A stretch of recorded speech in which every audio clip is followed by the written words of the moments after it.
all in all, I am back sprintering, so another add-on. I know this was supposed to be like a speedy, quick job, but it hasn't really happened because I end up getting collared fixing everyone else's rubbish, not my own. So basically today, I've just made myself a wing repair section. This lip was quite nasty, so right, hey, take all these off.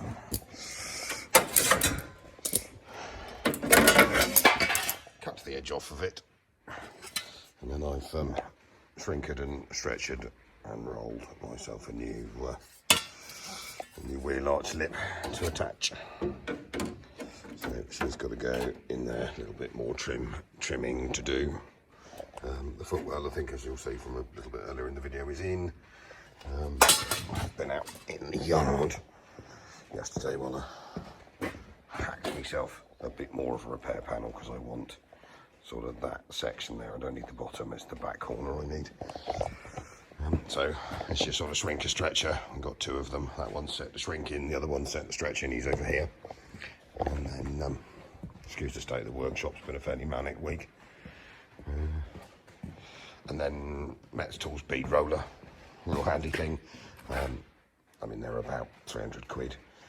This one's good enough for us. It'd be lovely to have a £5 electric motored pucker one, but we don't really need it. I mean, it comes with a full set of dies, and it works very well. So at the moment, I just rolled I rolled a groove, in a sheet of steel measured out, and then basically straight after that, bent it over, and then I've been using the shrinkers and the stretchers to form myself a new wheel arch lip.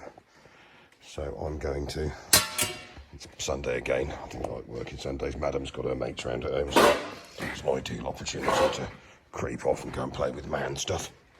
And so I'm going to get that welded on there, and you can sit and watch, and we'll keep going. Once we've got that done, then we're on to spot welding the outer on, and then I've got to just cut this off here because I don't like it.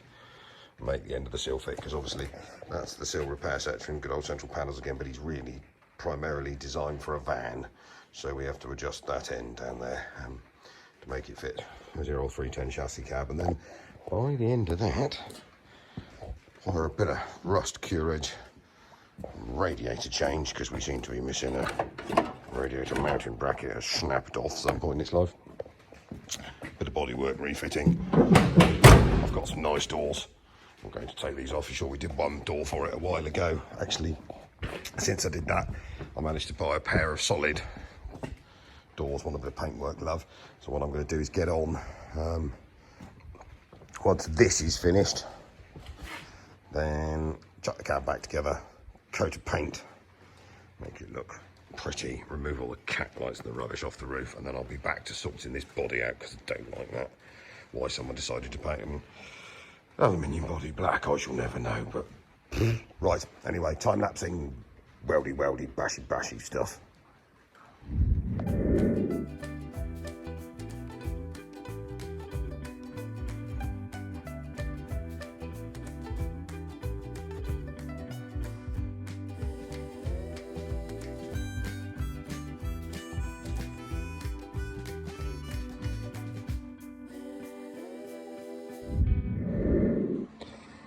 I've got the wing lip tucked in, obviously you can't see it, but it's just in there. I've got it ground back. I'm obviously going to primer it and paint it before I put it on. I've got some zinc weld through primer, should stave it off a bit. Now I've got to deal with this, so I don't particularly like, so I reckon I'm going to cut that up in here, just shorten it and push this that way so we haven't got this manky lip overhang here, because that mucks up with that. Obviously put a trial wing fitment. And then because you can't, as I think I've explained before, at the moment you can't buy a decent one piece that isn't rubbish. We've got to cut this panel into that panel and then cut the end on, but it's not proper bad. Ooh. So we're going to end up, maybe I can hide the joint here, spot weld all the way down there, and then obviously got to make this through here. But no, that's right. So if I take this off, let's do a bit of panel poppage. I've got to get back in. So as you can see, we've got a nice new lip fitted on there. A little bit of finishing up to do there, and then just attach the end of this, make it a bit tidier because I'm a bit pissed when they cut that off or something.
Right, so a bit of spot welding now. Luckily I just remembered that I've got to get in here and spot weld this. And of course if I put that across the outside of it, I'm going to look like a right din, aren't I? So the old spot welder 3000 fired up, set to the right thickness. So I'm going, oh, let's go a bit slower. We'll go and spot weld that run in there. So I can obviously still reach it. In a minute I won't be able to. I have cut this in here because I was going to lap it, but I don't like lapping things, so I'll clean that up later. Zip down the side there, might have zipped a little bit too much off on the inner wing, but I can fix that. And then basically run a spot welds down that inner wing, run a spot welds down in here, and what I think I'm going to do this time is pull her in at the bottom there, and then sort of fit this sill after, instead of joining it beforehand, because I think it's going to go wobbly otherwise, because I'm going to have to try and take some of this out and then sort of, how would you describe it, joggle it around and make it fit. Sounds like a cunning plan. Might involve more coffee. It's always one thing to remember, piece of useful tip.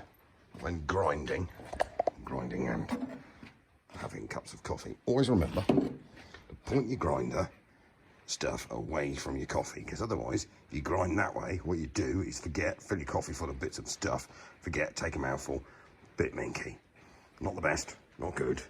So yeah, top tip, grind away from wherever you've positioned your coffee, or move it to higher ground like this, like yesterday's when I was on it, so that you don't fill your coffee cup up with grinding splatter or welding splatter or anything that you're going to poison yourself with in 10 minutes time. Right, onward.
So I've, what have I done? Basically, we've obviously saw me spot weld the wheel arch in. Got to come along the front lip of it first, down through here, sorry, not here. And I've, obviously I showed that section earlier on, I cut out of a dead cab in the yard, so I decided to remove a bit more of it. I'm going to join her up here on this kink, which will give me a bit more strength, stop it curling up when we weld it. So I've drilled all the spot welds, obviously out the original one, both sides, cut it down through. This is the new sill put in place. He may go over the top, I haven't quite decided yet. So what I'm going to do now is quickly, I'm going to butt this one, because I don't want to join halfway down my, or a visible join halfway down my sill, because it'll look cack. So so if I've got, obviously you can see I've got like a 1.5 inch overstep just there. So the blue line is sort of roughly where the front sill, the front wheel arch and the sill coming in ends. So I'm going to take a zip disc and cut straight down through this side of it, and then it's clamped in. I'll have a sort of perfect with a very thin join line, so I can carefully weld that together so it doesn't curl up. Not that, let's be honest, you can actually see it. And what I will do in a minute, I'll pull this back off because I've got a bit of the bottom of the inner flitch to repair in the back that comes down from the cab that I spotted and didn't like, cut that out. And then I'm going to have to clean all this up because I can lose this weld here. And then this is, say, another butt joint. We'll get it all pinged up into place, ground in. But it's not coming on badly.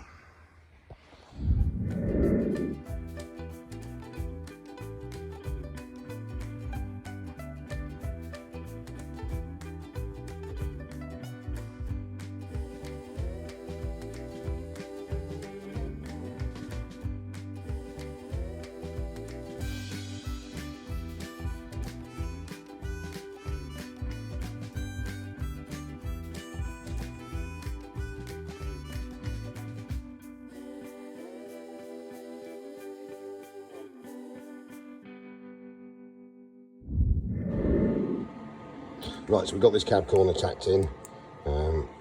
It's butt welded here. I'm going to grind this out. It's all at the same level. Hopefully by the time I've finished, you won't know I've done it.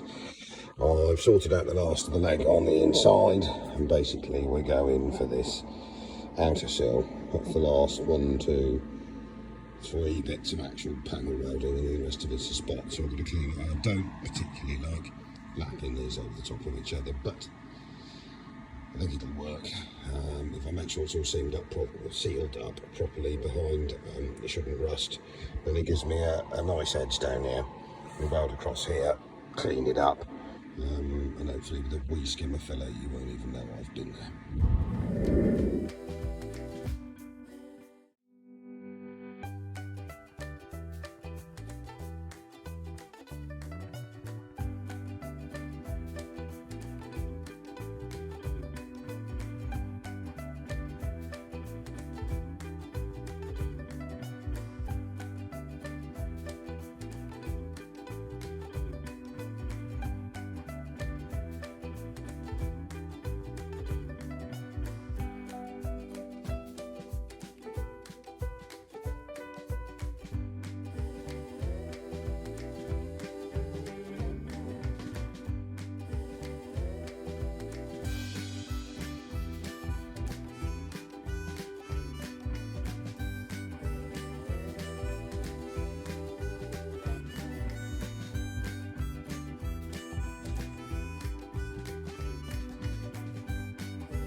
Right, this will be sort of the end of this video. As you can see, after all the welding, painting, bashing, welding, bashing, and sanding and painting, we have a finished 310D cab. All the footwells are welded in. You may think it's a particularly interesting colour, but as this is L's sort of yard project, what we decided to do is we've got lots and lots of tins of paint that are half used, random colours, all 2K. So we mixed them all up in one big 5 litre tub. This is what came out. So this is some cost-effective bluey green. I've got 6 litres of it just for anyone who thinks, oh God, you'll never be able to repair it if you ever dent it. Yes, I will, because I'm not going to use 6 litres of painting that. So so it's a sort of a, I don't quite know what colour you'd describe it as, but spendy wise. And it would have been white, but the white's a bit boring, isn't it? So so basically it's now backed in. I'm going to swap over in a minute and go for a wander around and tell you the bits I've got left to do.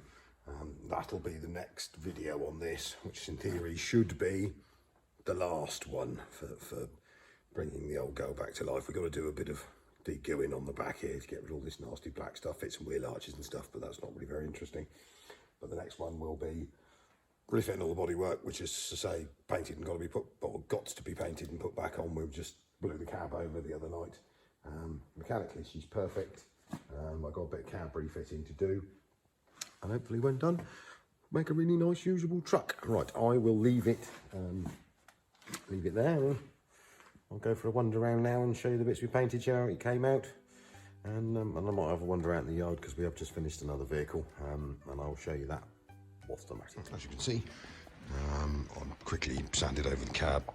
I've waxed oiled it to death, seamed it all up. We are all welded in, painted up, and as you can see, you can't really see any of the joints on this post.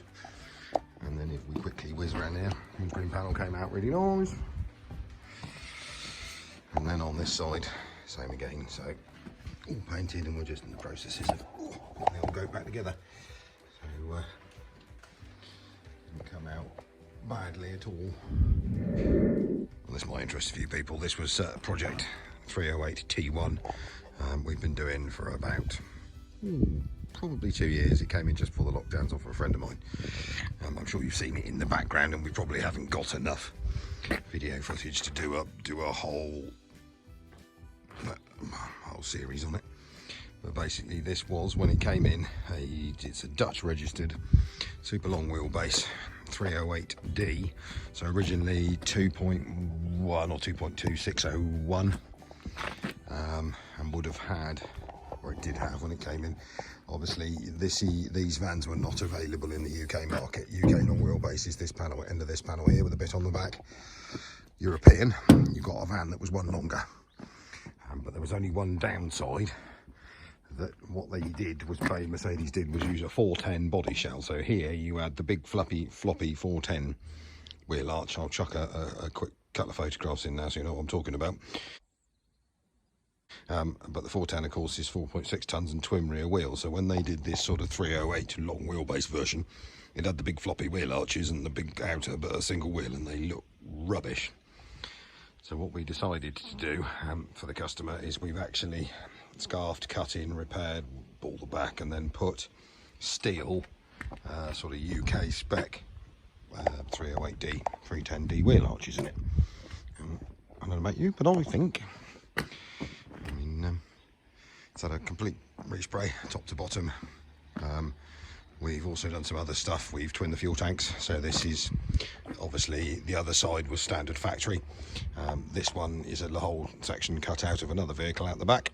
And so we've got two, the tank isn't in there yet, actually we've got to fit that. So 2 fuel gauges to give it a long range fuel tank. Basically he wanted that. So steel rear arches on the back. We've got some 15-inch, those are 14s. We've got some 15-inch steel, quite a rare thing, steel wheels for a T1.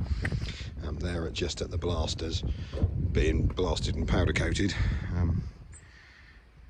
But for a big vehicle, it did not come out bad. It's never going to be perfect because there are quite a lot of small things and dents. We've done our best with it, but I'm chuffed with it. The owner is very chuffed with it. So basically it's just about to leave, so it's going to go out for a bit of a road trial and then a week or so away, because it's what we've also done, it is a 308D, so 3 tons, basically 80 horsepower, so it should have a 4-cylinder in it. Part of it was we've converted it to a 5-cylinder, so it's now wearing a 602. So that's the 2.95 cylinder non-turbo. It's got one of the highest ratio back axles I've ever seen. So the thing will actually really move, and that extra 20-25 horsepower really made the difference. So it's had new windscreen chucked in it. Basically all the bottom along here has been replaced.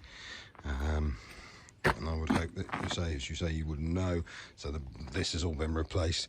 The wheel arches aren't even designed to fit this. We've made them to fit. The back corners have been done. We come around the back here. Originally, when it was supplied, it had glazed rear windows, which they didn't want. Now, trying to find a pair of flush rear doors was pretty impossible, so we've opted for steel panelling them out, and then we painted them in. We've got a tow bar coming in. That's one of the last parts to fit, and I am, as I say, chuffed with it. I mean, for a gun finish, we haven't cut or polished it yet. We were going to leave that till it comes back, but it came out pretty well. We actually had this front bumper lying around off a much later van, one of the very, very last, because I haven't really seen many with this little grille in it. The vehicle was N-Reg, I think, was one of the very, very last 410s made. So we've had to repair that, hence why it's painted black, because it normally would be grey, but it was sort of cracked and damaged. Tidied the grille up. Obviously, you say new windscreen rubbers, refitted the 410 type side trims on the side of the cab. It's got some new Hella wing mirrors on it. New old stock lights where findable. We've redone every track rod gaiter where needed, track rod end, and it has come out. I think it drives absolutely pucker to be a very, very nice truck. Anyway, I'll as I say, this is just tacked on the end of the little 310 video. So I'm going to whiz back in to said workshop. I've been having a bit of a clear up because I've got next job of the day. Might as well show you that. Is a sort of pre-sale inspection for a customer on this big rare beastie round here. So some nice man's just bought that, and it's one of the local van sales places. They sort of really trust us, so we do the just doubly check. It's in really nice nick. New Forest fans, if you ever need, they're a really good company. So we've had this, just there's nothing wrong with it, but we want to 125% make sure every light bulb, every squeak, rattle, noise, anything it could possibly have wrong with it, which in the nicest ways it hasn't, is checked before it disappears off to its new owner at the end of this week. Right, on that note, I'm going to sign off, and I think our next video might be on something a little bit different. Right guys, thank you very much.